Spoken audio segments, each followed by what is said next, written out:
느헤미야 13장. 이스라엘 백성들은 대회로 모일 때마다 모세의 율법을 읽었는데 이번에는 이런 규정을 발견하였다. 암몬 족속이나 모압 족속은 어느 누구도 하나님의 거룩한 백성들이 모이는 대회에 들어올 수가 없다. 왜냐하면 이스라엘 백성이 애굽의 종살이에서 벗어나 피곤하게 여행할 때에 그들은 이스라엘 백성들에게 먹을 것도 주지 않고 마실 물도 주지 않았기 때문이다. 더욱이 모압 족속은 메소보다미아의 거짓 예언자 발람에게 뇌물을 주어 이스라엘 백성을 저주하도록 시킨 일까지 있었다. 그러나 우리의 하나님께서 그가 선포한 저주를 축복으로 뒤엎어 주셨다.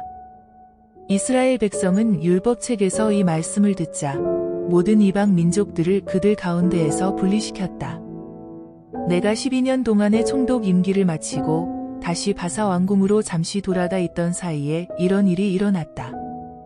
우리 하나님의 성전 곁방들을 관리하던 제사장 엘리야십이 민족의 원수인 도비야와 더욱 가까워져서 엉뚱한 일을 저질렀다. 엘리야십은 성전의 곁방들 중에서 넓은 방 하나를 비워 도비야에게 사용하도록 주었다.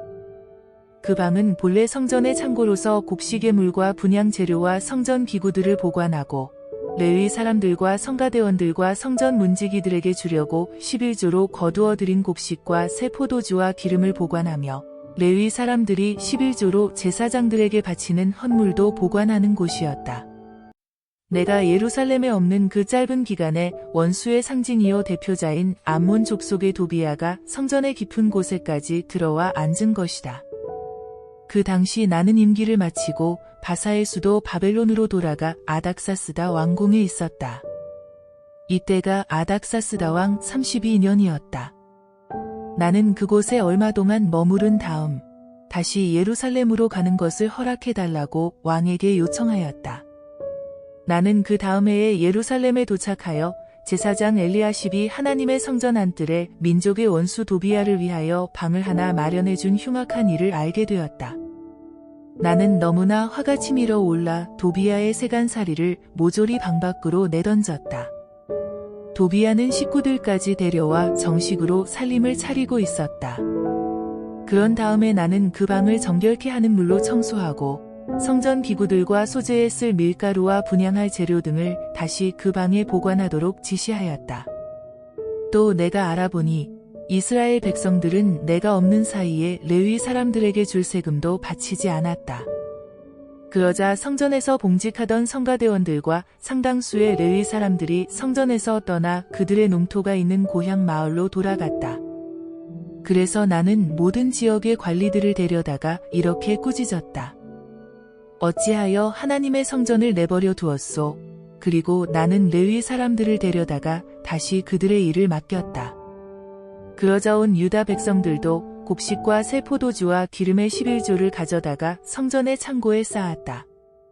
나는 제사장 셀레미야와 서기관 사독과 레위 사람 브다야에게 성전 창고를 감독하게 하였다. 나는 또 삭굴의 아들이며 마따냐의 손자인 하난을 세워 그들을 돕게 하였다. 이들 네 사람은 이미 믿을 만한 사람으로 알려져 있었다. 그들은 동역자인 제사장과 레위 사람들에게 양식을 나누어 주는 임무를 맡았다. 그 일을 마치고 나는 이렇게 기도를 드렸다. 나의 하나님, 이 모든 일들을 기억해 주소서. 내가 하나님의 성전을 위하여 정성을 다한 일들과 나의 하나님의 성전에서 드리는 예배를 위하여 한결같이 한 일들을 잊지 마소서. 또 나는 그때에 유다 백성들이 안식일에도 일하는 것을 직접 보았다. 안식일에 포도주 틀에 올라가 포도를 밟아 술을 짜는 이들도 있고 나귀의 곡식단이나 포도주 부대나 포도송이나 무화과 광줄이나 다른 짐들을 지워 예루살렘으로 날라다가 파는 이들도 있었다. 그래서 나는 유다 사람들에게 다시는 안식일에 그런 물건들을 팔지 말라고 경고하였다. 또 예루살렘에는 두로 사람들도 몇 명 살고 있었는데 이들은 물고기와 다른 상품들도 가져다가 안식일에도 유다인과 예루살렘 주민들에게 팔았다. 그래서 나는 유다 백성의 지도자들을 불러놓고 이렇게 책망하였다. 안식일이 시작되는 저녁의 어둠 속에서 여러분이 저지르는 그 악한 일들은 차마 눈뜨고는 볼 수가 없소. 여러분은 안식일을 더럽히고 있소. 여러분의 선조들이 바로 이런 죄를 지었기 때문에 우리의 하나님께서 그토록 엄청난 재앙을 우리와 이 도성에 내리셨던 것이요. 그런데도 여러분은 이렇게 안식일을 더럽힘으로써 하나님의 무서운 진노가 이스라엘에게 내리도록 할 작정입니까?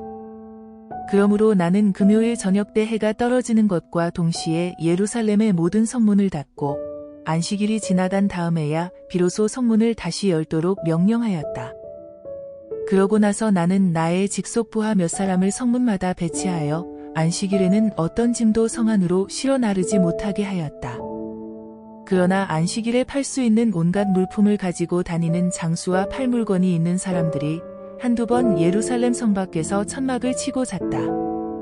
그래서 내가 그들에게 경고하였다. 왜 안식일에 성벽 밖에서 잠을 가느냐? 만일 또 한 번 그런 일이 있으면 내가 모조리 붙잡아 드리겠다. 그러자 그 다음부터는 안식일 저녁에 오는 이들이 없었다. 그래서 나는 내 부하들 대신에 레위 사람들을 세워 성문을 지키게 하였다. 나는 그들에게 몸을 정결하게 씻고 와서 안식일을 거룩한 날로 지킬 수 있도록 성문을 모두 잘 지키라고 명령하였다. 이때에 나는 이렇게 기도하였다. 나의 하나님, 이 일에서도 나를 기억하시고 언제나 변함없는 주님의 사랑으로 나에게 자비를 베풀어 주소서. 또 나는 그때의 블레셋 족속의 아스돗 여인과 암몬 족속의 여인과 모압 족속의 여인과 결혼한 유다 사람도 몇 명 발견하였다. 자폰 문제는 이미 에스라가 개혁한 일이 있었으나 그것은 생존 문제와 직결되어 있어서 여전히 이방 여인과 결혼하는 이들이 잔존해 있었다. 그런데 블레셋 족속의 대표적인 성읍 아스돗이나 다른 족속의 성읍에서 아내를 취하여 낳은 아이들은 반 이상이 그들 어머니 나라의 말을 하고 유다 나라의 말을 하지 못하였다. 어머니들이 자녀들에게 자기들의 모국어만 가르친 것은 지극히 당연하였다. 그들은 모국어밖에 몰랐기 때문이다. 그래서 나는 그들의 남편인 유다인들을 몹시 꾸짖고 욕하였다.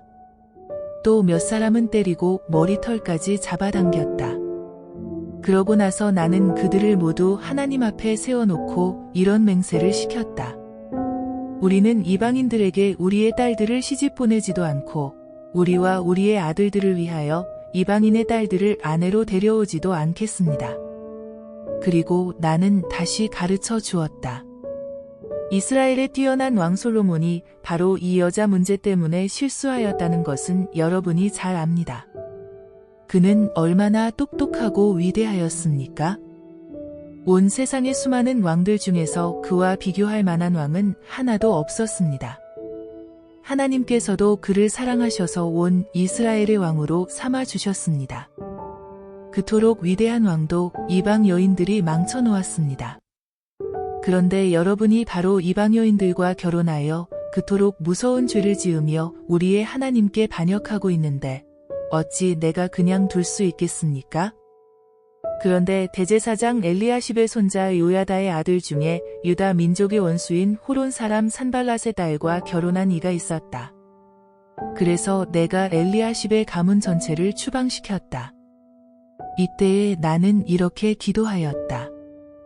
나의 하나님, 제사장의 직분을 더럽히고 주께서 제사장과 레위 사람들과 맺으신 언약도 짓밟아 버린 이런 고위층 종교인들의 죄악을 잊지 마소서. 나는 이렇게 이방의 모든 더러운 풍습에서 우리 민족을 깨끗이 씻어 놓았다. 나는 제사장과 레위 사람들을 다시 세워 성전의 임무를 수행하게 하고 각자에게 임무를 정해 주었다. 나는 또 백성에게 때를 정해 주어 제물을 바칠 때에 쓸 장작도 바치게 하고 모든 과일의 첫 열매도 바치게 하였다. 그리고 나는 이렇게 기도하였다. 나의 하나님, 내가 한 모든 일을 기억해 주시고 나에게 좋은 것으로 갚아주소서.